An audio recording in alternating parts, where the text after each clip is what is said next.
जय श्री कृष्ण। आज લીંબુનું અથાણું બનાવું છું તો એના માટે મેં લીંબુ લઈ લીધા છે 2 કિલો જેટલા, મીઠું લઈ લીધું છે ભરવા માટે અને એમાં આપણે હળદર મિક્સ કરવાની છે। આમાં આ અથાણામાં બીજું કાંઈ નથી નાખવાનું, ખાલી મીઠું અને હળદર બે મિક્સ કરીને આપણે ભરી દેવાના છે અને એ 15 દી મહિને બની જાય છે ખાય એવું।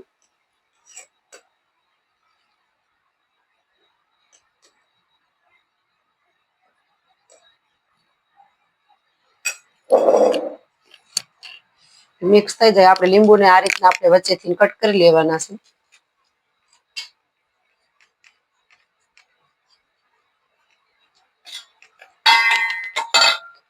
આ રીતના આપણે છીરમાં મસાલા ભરીએ કાંઈ મીઠું હળદર એ રીતના। આમાં પાણી નાખવાનું નથી, મીઠું ભરશું એટલે મીઠું અને લીંબુના રસથી અંદર પાણી થઈ જશે અને જે આ લીંબુ છે એ સરસ મજાના ગળી જાય છે અને ગળી જાય એટલે અથાણું આપણું છે એ ખાવા માટેનું તૈયાર છે।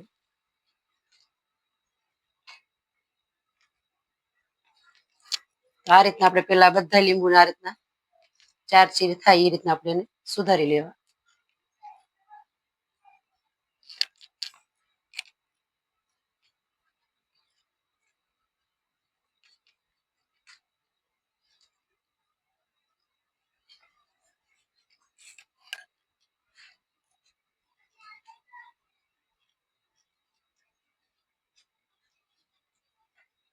લીંબુનું ખાટું અથાણું, ઘણા અહીંયા લીંબુને બોળિયા પણ આને કહે છે।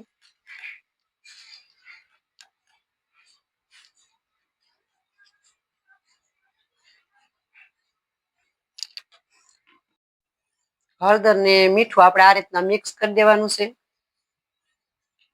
અને સરખી રીતે આપણે મિક્સ થઈ જાય હળદર મીઠું એટલે આપણે જે લીંબુ હતા એને આપણે બધાને આ રીતના આપણે કટ કરી લીધા છે સરખી રીતે ભરાય એટલે। અને આપણે જે આ મીઠું અને હળદર છે એ આ રીતના બધા લીંબુમાં આ રીતના ભરતું જવાનું।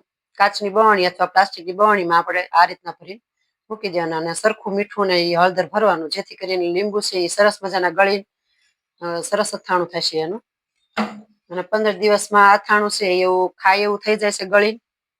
અને ઘણા લોકો ખાટા મીઠા કરવા હોય તો પછી ગળી જાય અથાણું, પછી એમાં ખાંડ અને બધો મસાલો એડ કરતા હોય છે, પણ અમે તો આ રીતના ખાલી બોળિયા જ બનાવીએ છીએ। બાળકોને પણ ખૂબ જ ભાવે છે આ ખાટા લીંબુના અથાણાના। તો આ રીતના આપણે બધા લીંબુ છે એને સરખી રીતે આપણે ભરી દેવાના છે। 15-20 દિવસ થશે એટલે આ લીંબુ છે એ સાવ ગળી જાય છે અને એકદમ પીળા પડી જશે। આમાં પાણી નથી નાખવાનું, જે આપણે આ મીઠું ભરશું એનું અને લીંબુનો રસ હોય એટલે એનું પાણી છે એમનામ જ અંદર થઈ જશે અને વરસ દી સુધી આ લીંબુને કાંઈ નથી થતું।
આપણે આ થાણામાં પાછું એવું કાંઈ મીઠાનું હળદરનું કોઈ માપ નથી હોતું અને જાજુ જ ભરવાનું હોય, ચડિયાતું હોય એટલે મીઠું જાજુ ભરવાનું હોય અને સરખી રીતે આ રીતના લીંબુ હોય એને આમ સરખી રીતે અંદર આમ ભરી દેવું, કેમ કે આ જ્યારે ઓગળી જાય છે અને જ્યારે લીંબુ છે એ ગળી જાય ત્યારે એમાં જરાય અંદર મીઠું રહેતું જ નથી. એ બધું મીઠું જેટલું ભર્યું છે એ બધાનું આપણે પાણી થઈ જાય છે. લીંબુ છે એકદમ ગળીને સરસ ખાય એવા થઈ જાય છે. બે ત્રણ દિવસે થોડુંક હલાવતું રહેવાનું, એટલે ઉપર નીચે લીંબુ કરતું રહેવાનું, એટલે જે મીઠો હોય છે એનું પાણી થઈ જશે અને અથાણું બગડશે પણ નહીં. અને ઉપર નીચે કરશો એટલે બધા લીંબુ સરખી રીતે ગળી જાય છે.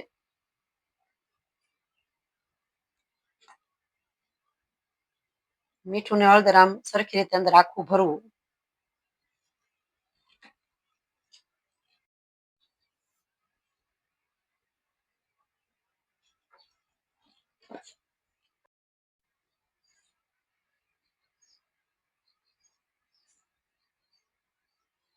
બધા આ રીતના આપણે લીંબુ છે એ હવે ભરાઈ જવા આવ્યા છે.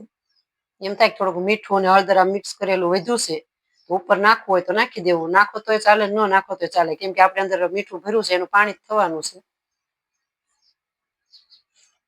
લીંબુ છે એકદમ ગળી જાય છે ત્યારે એકદમ પીળા સરસ મજાના થઈ જાય છે. 15 દિવસમાં તો આ લીંબુ છે એ ખાય એવા પણ થઈ જાય ગળીને.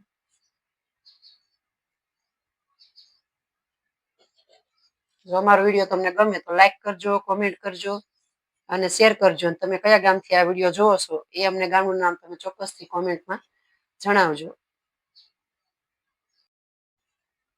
તો હવે આપણા લીંબુ હતા બધા આપણે સરખી રીતે ભરી લીધા છે, અને થોડોક લીંબુનો રસ પણ નીચે વધ્યો છે, તો એ રસ આપણે ઉપર નાખી દેવો.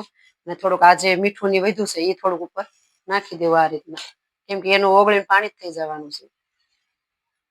અમારી યુટ્યુબ ચેનલ પણ છે વિપુલ કાલિયાણીયા નામની, અને ફેસબુક એકાઉન્ટ પણ એ જ નામનું છે, તો એમાં પણ તમે ફોલો કરજો. અને યુટ્યુબમાં પણ તમે સબસ્ક્રાઈબ કરજો. અને અમારા બીજા એમાં કોમેડી વિડીયો પણ અમે બનાવીએ છીએ, તો એ પણ તમે જોજો.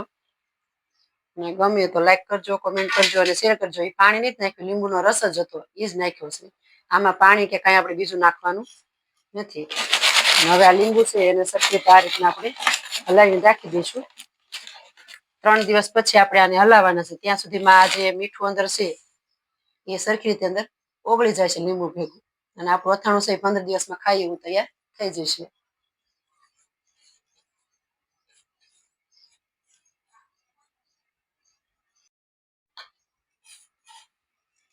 તો તૈયાર છે આપણું આ લીંબુનું અથાણું.